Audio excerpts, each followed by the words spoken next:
Hello mga ka-venture! This episode ay ako i-share sa inyo ang akong first ever vacation sa Pilipinas. Nahitabo ni last year 2023. Dugay kay nako siyang na-upload tungod kay medyo na busy jud sa live, no? And fast forward na anak ko sa airlines, na anak ko sa sud sa aeroplano. Nagtanaw ko, my best friend reading si Julia Robert, no? O, di ba? And fast forward na abot na ko din sa Mactan International Airport. Oh, first time. I'm so excited. At kanina givideohan di ako sa akong isuon. Di ba? Oh, finally, naanajid ko sa Cebu, nananajid ko sa Mactan, my hometown. O, gisugat ko sa akong isuon ng excited kayo, medyo na emotional jud siya, no? Kay 7 years jud ming nalayo. 7 years kong naa sa Taiwan. Kuyog niya ang akong ati na emotional jud mi na after 7 years nakita nagdidugay jud ay ming wa nagkita, no? Sa una kani akong isuon, high school pa niya akong gibiyaan. Karon hingkod na gyud siya na dalaga. Na touch ko kay naghilak man sila na touch ko. Gimingasad kay ko nila sa. Then karon naa nami sa biyahe. Na-notice na ko, daghana na din kausaban sa mong lugar. Oy, isa na ni ang bridge. Last agi na ko din wala na siya color, karon na siya color red na, na siya alig. Gituyo siguro ni para walay manglukso din kay na may mabalita man na mulukso din no? Oh, wow. And fast forward hibong siguro mo nga nung naka-make up na ako, nakaayos na ang akong munaong, no? Gikan ko ani sa among graduation pictorial na pa. Pagikan pa lang nako sa airport, ni diretso dayon mi sa graduation pictorial nako. Kay limited ra kayo ang akong stay din sa Pilipinas. 1 week ra mo nang gitinari na ako na mao gining D1, D2, D3. And kuyog na ko ang akong isuon ang partner, siya ang nag-drive yung partner o yung akong ati, my auntie. Na-notice na ko, wala gikausaba ng traffic sa Pilipinas. And this next day na sad, kanina day, padulong mi ani sa Simala, miagi mi sa CCLX, ang bagong bridge din sa Cebu. Maok daw ko nini ang pinakadako longest bridge sa Pilipinas. Wow, naka-amaze. Kung gini nahitabo, din siya gitukod sa Cebu. Wow. Niagi ko din na-feel ako na ako sa Taiwan. Grabe. Maka-amaze. Salot kay sa government na ilaning nabuhat. And plus, nakadungog na ko, napako sa Pilipinas, giplano pa ni siya. Pero, wow, nice, natinuod yun, nabuhat yun nila And, cloudy kayo, nung padong na mo sa Simala. And koy na ko, gihapon ang akong family, ang akong mga auntie, sa akong igagaw. Don't care na lang sa akong naong guys, wala dyan ko'y make up, na wala na ko'y pakialam. Ang ako walang kay na-enjoy gid na ko ang akong pamilya. Ma-treat gid na ko sila. And finally, nanami sa Simala. Gituyo gini na usan ako sa itinerary ang Simala. Pasalamat kay God, pasalamat kay Ma'am Irina. Ang akong mga plano gito natinuod yun.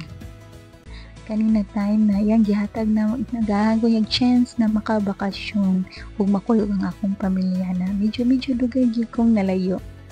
Thank you kayo Mama Mary and God. And kinisad sabi kay ni mong daghang ito sa Simala, wala lang gid kay mi nakato sa taas. Naggut na lang jud mi kay grabe daghang tao. Daghang gid ang tao. First time na ko ni ani sa Simala na daghang tao. And guys, pang kaduha pa rin akong ari sa 3 times day ni akong ari sa Simala. Kay first forward kay daga naman kay kong video, no? Kay wala na gyud sa ko busy wala ako ka video di ay diretso na lang kay mig akong gitreat ang akong mga iyaan ang akong igsuon og sa Vikings. So kay wala na gyud ko ka video mo ang mapagkaon na lang gyud ang akong gipang video guys. Mao na lang ni prove na ako gyud silang gitreat. And picture na lang ako ma-share sa inyo guys. Mao ni ang among busog picture. And another day na sad guys. Kanina day kay mag-visit mi dinhi sa Alejandra Flower Farm dinhi sa Busay, Lahog. And ang akong kuyog dinhi dili ang akong pamilya, kundi ang akong mga BFF. My BFF for a lifetime. Mao ni sila ang akong mga BFF sa Taiwan na nanguli na mga OFW ni sila na niuli na sa Pilipinas. Ako silang gitreat dinhi sa flower farm din sa Alejandra. Nice kay ang flower diri guys. Nice kay mga buwak. Parang gikan sa gawas. And kay wala lagi ko ka video mao nang share na sad nako ninyo ang among happy moments through picture. O diba? Dugi na kay ming ang nakita ani nila and mao ni ako mga friends sa Taiwan na nahimong friends for a lifetime. This is it! Finally! The long wait is over. Morning ang reason guys why may vacation ko sa Pilipinas kay mo attend sa akong graduation day. And guess who? Kailan mo? Mati, Mati yung Conicelli, di ba? Siya ang kabatch me guys. Kabatch me pero wala may nagka-classmate o di ba? Unahimong most memorable ang akong graduation day kay na ako'y celebrity na kabatch. O si Mateo Ganicelli pa no, bongga. And kay wala naman si mama guys, ako na lang mga auntie ang akong kuyog sa akong special day. Si ate si ate na ako akong auntie ang ni sa akong tuga sa akong bachelorette day. Wala naman si mama. And si Mateo Ganicelli nag-speech guys. May mas memorable gid and unforgettable kaya akong graduation. O na-close upan pa na ako siya, no?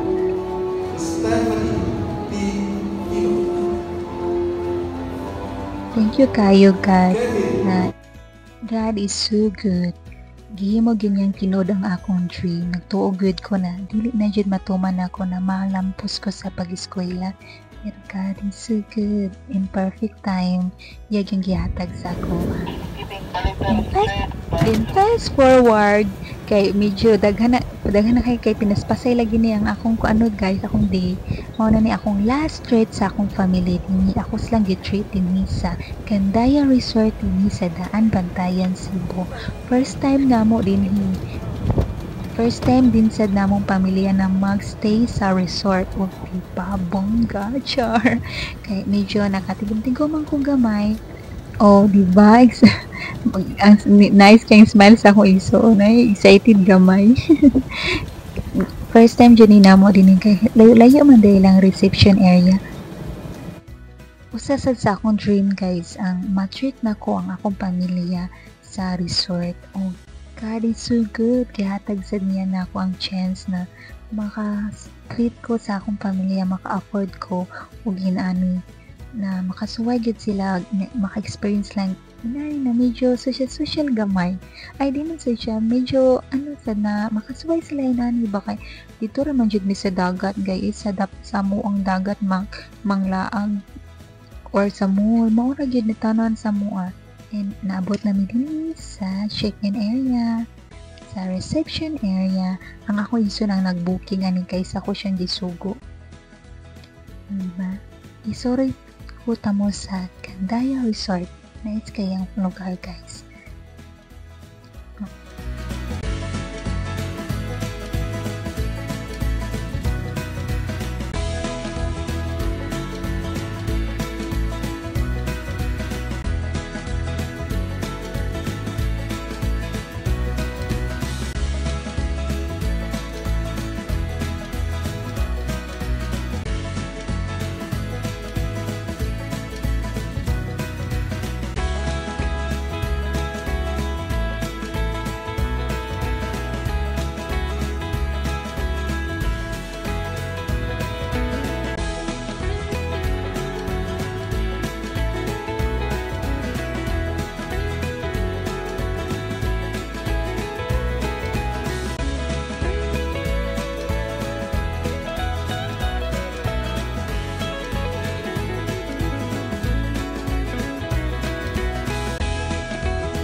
That moment, guys, I feel grateful sa mga nahitabo. Sa una, gimanifest lang gid nako na mahuman ko sa pag-eskwela o ma-treat na ko in ani na klase na vacation ng akong pamilya.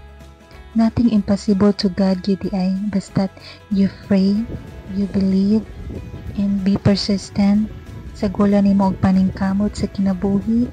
Ihatag gid ay ni God in ang imong gi-pray in perfect time, in perfect place, and in perfect moment. God is so amazing. This is it. Back to normal na sad tayo, guys. Back to reality na. Back to work na sad. Pabalik na ko sa Taiwan. Mahuna-huma na gid ang akong 1 week vacation sa Pinas. Medyo kulang man, medyo bitin man, pero sulit-sulit man sad kay everyday gid na akong gilihok no, pero nasulit man sad na karon kay back to work na, go for life, banat na sad para sa magandang kinabukasan. Ano akong airlines, guys, ang Eva Air akong sakyan, no, go Penny. Musakay na ko, mao ni siya ang muhatod nako dito sa Taiwan. Banat na sad, girls for life. And fast forward, naabot na yun ko na sad, guys. Naabot na ako sa Taoyuan International Airport din sa Taiwan. Thank you kayo, Lord, na set kay ang akong flight, no? Thank you kayo sa nag-video. Nothing impossible. Na-realize na ako, guys, nothing impossible, Jud. Ang imong pangandoy sa una, matinuod ng Jud. In God's time, in God's perfect time, in perfect moment. Thank you for watching. Jai Jen!